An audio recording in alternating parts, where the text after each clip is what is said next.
निरंकारजी. वेदामध्ये, पुराणांमध्ये, अनेक ग्रंथांमध्ये भगवंताचंच नामाचं महात्म्य गायलेलं आहे. भगवंताच्या शक्तीचं वर्णन या ठिकाणी आपल्याला आढळतो. भक्तिशास्त्रामध्ये भगवंताचं नाम हे सर्वश्रेष्ठ सांगितलेलं आहे. वेद, पुराण हे भगवंताचं नामाचं महात्म्य गाता गाता गाता या ठिकाणी वेद सुद्धा फिक्क पडतो. वेदांनी सुद्धा भगवंताचं नामाचं महात्म्य गाण्याने असमर्थ आहे. तुकाराम महाराज एकीकडे सांगतात की वेद अनंते बोलिला, अर्थ इतुलाची साधिला, विठोबाची शरण जावे, निज निष्ठा नाम घ्यावे. सकळ शास्त्रांचा विचार, अंती इतुलाची निर्धार, तुका म्हणे हाची हित, ज्याचा हेत विठ्ठले, असे सुद्धा सांगतात. वेदाने सुद्धा भगवंताचं नामाचं महात्म्य गाण्याला असमर्थ आहे. आणि असा महान असणारा भगवंताचं नाम प्रत्येक जीवाने घेतलं पाहिजे.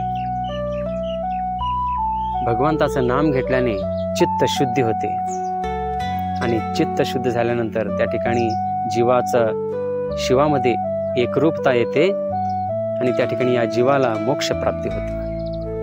म्हणून ज्ञानेश्वर महाराजांनी सुद्धा या भगवंताच्या नामस्मरणाला भर दिलेले आहेत. ज्ञानेश्वर महाराज एकीकडे सांगतात, हरिमुखे म्हणा, हरिमुखे म्हणा, पुण्याची गणना कोण करी.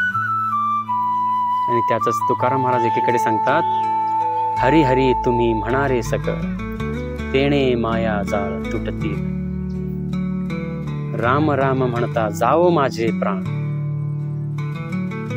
राम राम म्हणत असताना माझे प्राण गेले तर चालेल देवा, परंतु माझ्या मुखामध्ये भगवंताचं नाम असावं, असं तुकाराम महाराज मागणी मागतात.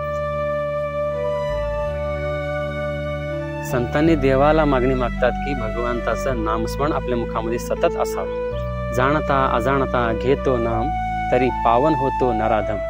अजाणतेपणाने सुद्धा नाम घेतल्याने पापी व्यक्तीला सुद्धा त्या ठिकाणी सद्गती प्राप्त होते, असे संत सांगतात. महापापी दुराचारी असणारा वाल्या कोळी सुद्धा फक्त एका नामस्मरणाने त्या ठिकाणी त्याचा उद्धार होतो. महापापी असणारा अजामेळा अंतकाळी भगवंताचे नाम घेतल्याने, अजाणतेपणाने नाम घेतल्याने सुद्धा त्या अजामेळाचा त्या ठिकाणी उद्धार होतो. जाणतेपणाने भगवंताचं नाम घेतल्याने गजेंद्राचा त्या ठिकाणी उद्धार झाला आणि त्या ठिकाणी नकराचाही उद्धार झाला. म्हणून नामामध्ये एक खूप शक्ती आहे. आजच्या या कलियुगामध्ये नाम हे एकच शस्त्र आहे या जीवाला तारण्याचा.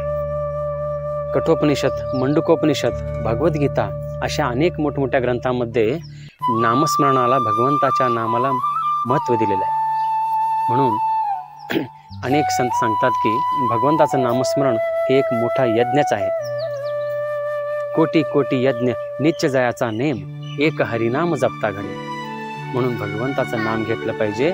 भगवंताच्या नामस्मरणाने या जीवाला मुक्ती, या जीवाला सद्गती प्राप्त होते म्हणून संत सांगतात, नाम घेता वाया गेला, ऐसा कोणी ऐकेला. म्हणून भगवंताचं नाम हे कलियुगामध्ये हा एक बीज मंत्र आहे. गाये नाचे वाहे टाळी, साधन कळी उत्तम आहे. भगवंताचं नामाचं गुणगान करणे, त्यामध्ये नाचत नाचत देवाचं नामस्मरण करणे हे भगवंताला अत्यंत प्रिय होय, असे संत सांगतात. अशा परमशक्तिमान असणाऱ्या परमेश्वराच्या नामामध्ये एवढी ताकद असेल तर तो भगवंत कसा आहे. तुकाराम महाराज एकीकडे सांगतात की जयाचे नाम पाप नाशी, लक्ष्मी ऐशी जयाची दासी, जो हा तेज पुंज रासी, सर्व भावे त्यासी तुका शरण, जोया भिवरेच्या तीरी. असे संत तुकाराम महाराज भगवंताचं नामाचं वर्णन करतात, भगवंताची शक्तीचं वर्णन करतात की भगवंताचं नाम हे पापाचा नाश करणार आहे. आणि भगवंत कसा आहे म्हणजे या सृष्टीला प्रकाश देणारा जो प्रकाश आहे, तो प्रकाशाला उत्पत्ती करणाराच तो भगवंत आहे. तो तेज पुंज राशी आहे. म्हणून सकळ सुंदरी असणारी लक्ष्मी ज्यांचं दास्यत्व पत्करते असे महान परमेश्वर असते, असे महान परमेश्वर ते किती सुंदर असतील, अशा महान परमात्म्याला मी शरण जातो असे तुकाराम महाराज सांगतात. आणि असे महान परमेश्वर आज या कलियुगामध्ये पंढरपुरामध्ये विटेवरती सगुण रूपामध्ये साकार रूपामध्ये आम्हाला दर्शन देण्यासाठी उपस्थित आहेत असे संत तुकाराम महाराज वर्णन करतात. म्हणून शरण जावे सर्व भावे देवासी.